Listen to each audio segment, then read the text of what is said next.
We finished talking about therapy, but I wanted in the very last video that we do in this course to talk about something I'm very interested in. You know I do research in aging, and that's the #1 age-related disease, and that's Alzheimer's disease. So I want to tell you about what's going on with Alzheimer's disease.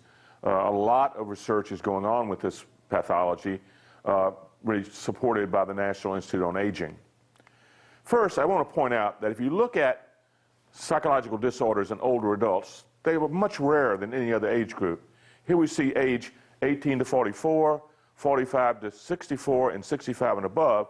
And as you can see, the prevalence of diseases, whether you're dealing with men or women, is much lower than you see in the middle age group or the younger group. So it's not common to have psychopathology, late onset psychopathology in older adults. And those data came from the CDC. I realize this chart has got a lot of stuff on it, but it's easy to sort of understand. These are the various disorders from schizophrenia, affective disorders, major depression, minor depression, anxiety disorders, substance abuse, and cognitive impairment. And you can see that the bar on the further right in each one of these disorders is much lower than you would see in the other age groups, except in cognitive impairment, that is dementia. Here you see that the older adults have significantly more prevalence of serious cognitive impairment than any of the other age groups.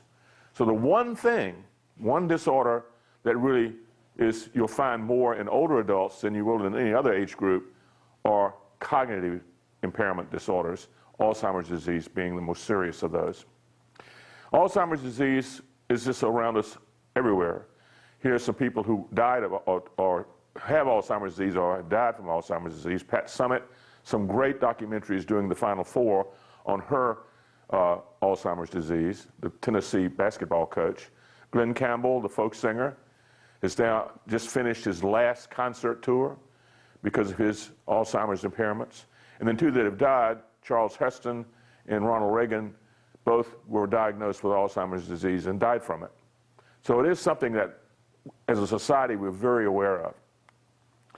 Now, what is Alzheimer's disease? Well, it was discovered in the early 1900s by a German neurologist called Elias Alzheimer. So it's named after the person who first talked about it. He had a patient who died when they were 56 years old, a woman named Auguste D. She died after several years of progressive mental deterioration marked by increasing confusion and memory loss. So in this one patient, after she died, he did an autopsy. And what he found in the autopsy was that the nerve cells in her cerebral cortex, especially the one in the hippocampal area where memory and reasoning take place in the frontal lobes in the hippocampus area, were abnormal. First, the cells were sort of bunched up like a rope tied in knots, and he called those neurofibrillary tangles. And then there was an accumulation of cellular dermis all around the affected nerves, and they call that senile plaques, and they're called that today, neurofibrillary tangles and senile plaques, the two abnormalities in the cortex of his patient. Now, what is Alzheimer's disease?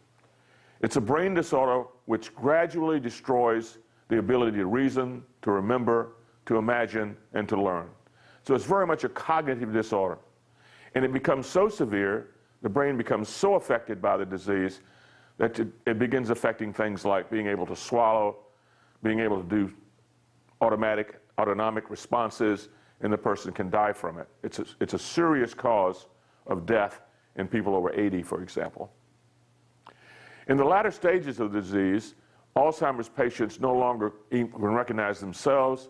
They no longer can know anything about the world around them. And like I said, eventually it starts affecting their autonomic brain responses.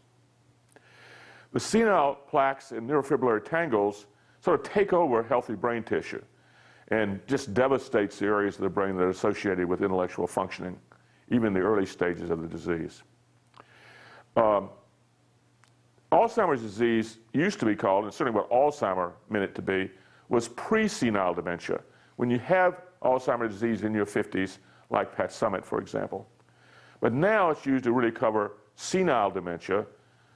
It used to be called senile dementia of the Alzheimer's type, but now it's just called Alzheimer's disease, no matter when it's diagnosed.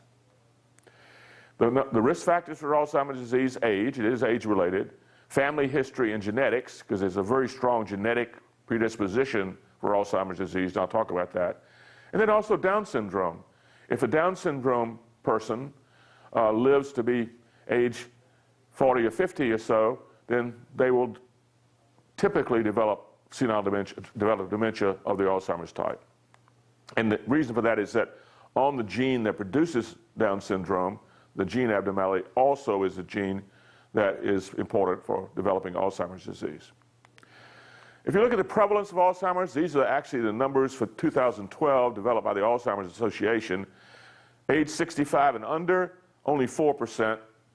65 to 74, only 6%. So the prevalence of Alzheimer's disease, anybody under 75, is pretty low. When you get to be 75, it goes up to 44%, and over 85, 56%. So the older you are, the greater the prevalence for Alzheimer's disease, but really presenile dementia is fairly rare. There are other dementias in Alzheimer's. There are vascular dementia caused by serious stroke. There's multi-infarct dementia, which is caused by little mini strokes accumulating over time. There's frontal dementia. There's Parkinson's disease, Pick's disease. All of these can produce dementia, but they're different from Alzheimer's in that many of these other dementias don't show this progressive deterioration. It occurs if you have a stroke and it produces brain damage, then that's going to cause dementia, could cause dementia, and that's fixed. I mean, whatever it happened, it happens. It doesn't necessarily get progressively worse like Alzheimer's disease. This is a chart that shows what is affected at different stages of Alzheimer's. Memory, of course, the first thing that even in minimal Alzheimer's you see is episodic memory changing. That's the ability to recall things from your past. And then you see in mild Alzheimer's you begin to have attention disorders and working memory disorders. And then in severe Alzheimer's disease you can see there are really serious problems in all cognitive functions, including language, which is the least affected of all the cognitive disorders. Okay, senile plaques, the two things, neurofibrillary tangles and senile plaques. The senile plaques are really accumulation of an amyloid that develops 10 to 20 years sometimes before the cognitive symptoms are even seen. Beta amyloid protein fragments that collect together in insoluble deposits, sort of like trash piles in the brain. Beta amyloid is formed from a larger protein found in normal brains called amyloid precursor syndrome. It's important for cell communication and cell growth, and if it deteriorates, it's not usable. The neurofibrillary tangles are tau protein. They're tangles made up of tau protein that tau actually plays a role in maintaining those microtubules that form internal support structure for axons in nerve cells. It sort of tells the axon where to go and helps determine the position of the axon. And tau is if it deteriorates, then it doesn't, that ability to direct the neuron is lost. It's chemically damaged, cannot be separate and support the microtubules that form the places where the axons are supposed to be. And so you lose the ability of that neuron to function properly. The causes of Alzheimer's disease I mentioned were genetics. If you have one allele of a gene APOE, the four alleles, there are four different alleles. You have the four allele, and you have both of them, one from the mother and one from the father, you're 10 to 30 times more risky for developing Alzheimer's disease. And we can do that. We can look at your phenotype, find out if you have the APOE allele, and that's going to say what's the probability of you developing Alzheimer's disease. But heritability for Alzheimer's disease is only 60% or 50%, depending on its early onset.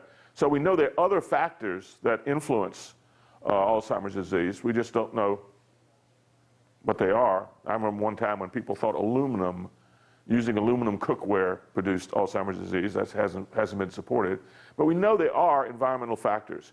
For example, there was one study where they took a large group of Japanese men who moved to Hawaii, and they compared them to Japanese men that lived in Japan, and they found that the probability of the men living in Hawaii had a significantly higher probability of Alzheimer's disease than the group of men that stayed in Japan? Don't know. I'm talking about a couple of recent things that have happened that are pretty exciting. First, now we don't have to wait to autopsy to diagnose Alzheimer's disease.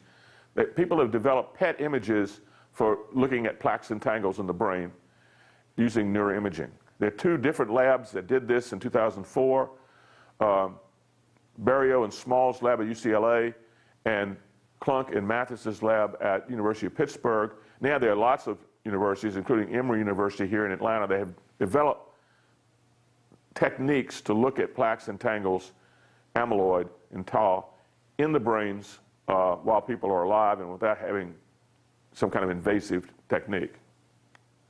There are also drugs.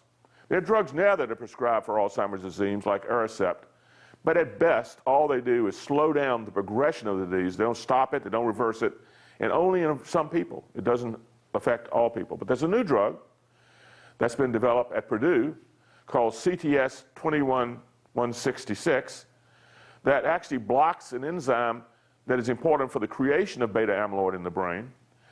They've gone through already phase 1 of the clinical trial, where you just look to see whether you can take it and it's safe to take the drug, and it doesn't cause any side effects that are really very dangerous.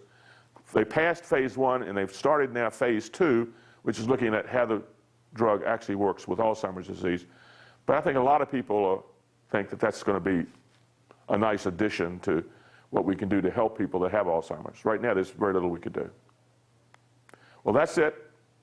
I hope you enjoyed the course and looking at the videos. I've certainly enjoyed talking with you about them. And good luck on the exam.